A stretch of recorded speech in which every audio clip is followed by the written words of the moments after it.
We do want to bring into the conversation some of these figures and individuals, friends of Live Now, who we unfortunately have to call in stories like this. And they include our colleagues there, CEO of Global Security Group, David Katz, and with Byrna Law Enforcement there, Josh Sherrard. Gentlemen, thanks for being with us here. I know you've been following the developments all throughout the course of the day. David, I'll start with you here. This is a college campus, Florida State. Thousands of students are enrolled there. This took place in the student union. We don't really have many details about how the shooting suspect was neutralized. We do know law enforcement did wound him in the shooting to neutralize that suspect in the hospital. But talk about some of the security parameters and measures that a college can take here, because I want to point this out and reiterate this. Back in 2014, 11 years ago, 3 people were shot just outside and inside the entrance of one of the main libraries on the campus of FSU. And unfortunately, FSU is not a stranger to these mass casualty attacks, the latest one happening today. How does a university guard itself against this? That's an excellent question. From the overall security posture, you have a college campus which largely is open, so you don't have the ability to control access. What you need to do, and we've done this, I mean, I've been involved in active shooter response training for at least 30 years now. Individuals need to be trained. So what does that mean? That means you're not, in many other emergencies, it could be a fire, it could be weather related, it could be any other, dozens of different type of emergency situations you can handle top down. In other words, in case of a fire, the fire command center issues an alert and then tells people what to do, evacuate, stay in place, whatever the situation may be. Active shooter response is completely different. Why?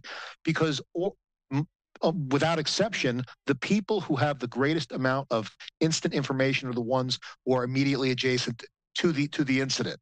So those individuals need to be trained. And from what I can see, they took largely the right approach. People were barricading themselves. They were moving to safety as quickly as possible. You mentioned the response of law enforcement. If again, it's very, very early, but apparently there was a training day that was scheduled for this precise day. Whether the shooter knew that and tried to take advantage of it or not, the fact is that prepared individuals from law enforcement from the college were nearby and were able to respond in a very timely manner. But again, it's the individual training that has to be first and foremost. And apparently they did get some information to their students because they seem to know at least the basics of what to do. Yeah, we also know that the 2 decedents here who tragically lost their lives today were not students, though multiple others were injured. Our colleague at Fox 35 in Orlando, Marie Edinger, says in her reporting that they're going to be okay and survive their injuries. We're still waiting on another press conference or update from law enforcement. Josh, what we do know, and what's also so cruelly ironic and tragic about the nature of this 20-year-old suspect, his name, Phoenix Ikner. He is the son of a sheriff's deputy there in Leon County, Florida. The shooter had access to his mother's weapon. One of his mother's weapons was found at the shooting scene. When you hear that in a mass casualty attack like this, what goes through your mind coming from law enforcement? I think that as soon as we heard the shooter was identified and we learned of his background and who he was, I think everyone across the board was fairly shocked.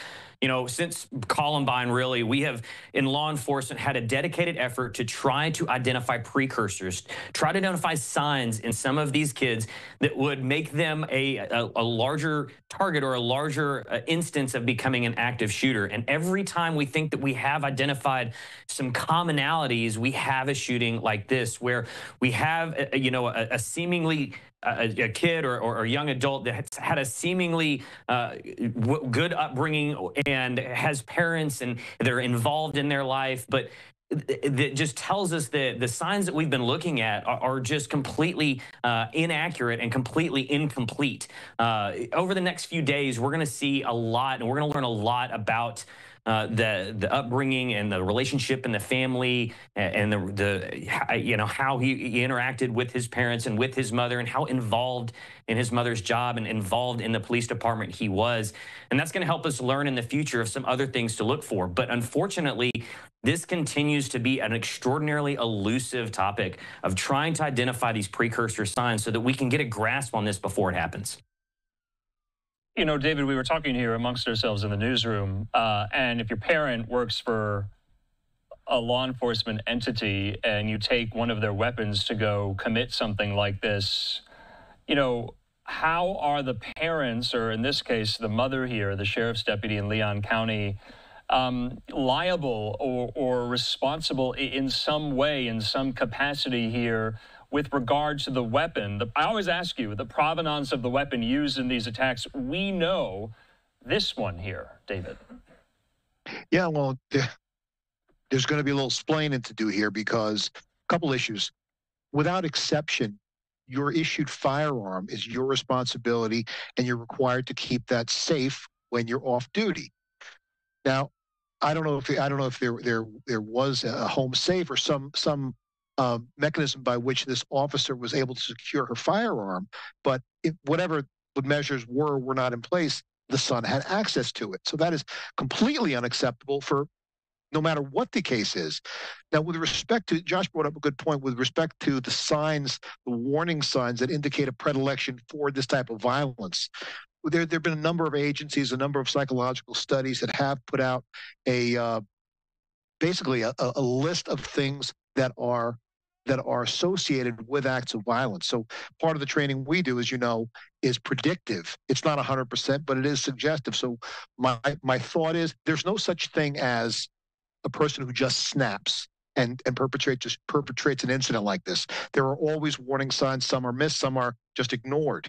And if that, in fact, is, for example, if this individual had some mental issues or had been posting on social media, or if there was some indication with respect to some aberrant mental issues, that fact, if it's in fact true, coupled with access to a firearm, is absolutely a recipe for a disaster. And this is what I'm guessing this is the kind of route we're going to see unfold as the days go by.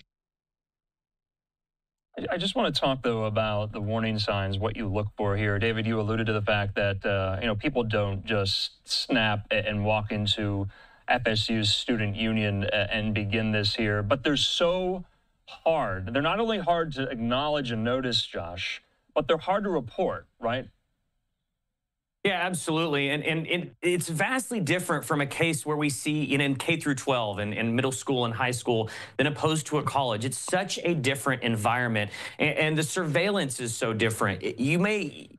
Teachers and faculty may see a student maybe once a week for an hour. It's not like a high school or a middle school where they're exposed to these students for 8 hours a day, 5 days a week, and they can start to see trends, and they can start to see, decline in mental health. There's not that interaction. So it's extraordinarily difficult, more difficult in the case of a university, where now we're relying on friends and family, but even family is somewhat disassociated because most college students might move away or they live away from home.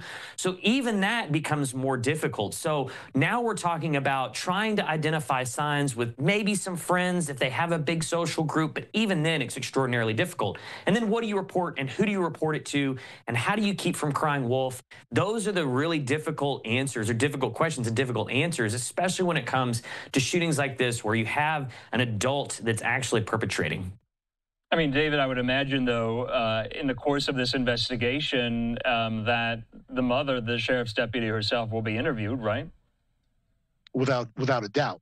So what I would guess is, I mean, I agree with Josh that once you're in the university settings, the ability of faculty and people in authority to interact with an individual student is far less intimate than you would get in high school and below. I'm going to go out on a limb here and think there's a pattern that's been in process before college actually came into the picture. So you will have, now sometimes family is willfully blind, but you do have teachers, you do have guidance counselors. There may be, I'm going to guess here, there may be some medical intervention as well. So we're going to wait to see that, but I'm going to guess that there have been warning signs that were missed on this one, or just simply ignored. Yeah, and of course we haven't really seen much reporting yet on whether or not this suspected shooter had some type of prolific online presence. Josh, just lastly here, if we do get an update from law enforcement a little bit later on tonight, what do they still need to answer for in their response and in their investigation? Right now, it's really down to motive, down to the whys. We have a shooter in custody. We know the community is secured. Those are the big things. Now we're looking at why. Was their motive? Was there certain people that were targeted and then everyone else was collateral damage? Or was this just an instance of a mass killing trying to do as much damage in as little bit of time? So those are the big questions, so that we can start to backtrack. And as David has said, look at some of those precursors, look at some of those signs to start answering those questions of, was there signs in the past and what were they, so that we can learn and be more prepared in the future. But as of right now, motive, trying to understand, put these pieces together of how this happened and how we can prevent it in the future. All right, Josh Sherrard, David Katz, we thank you for your expertise, your insight, and we'll definitely be speaking soon. Thanks so much. Pleasure. Thanks for having us.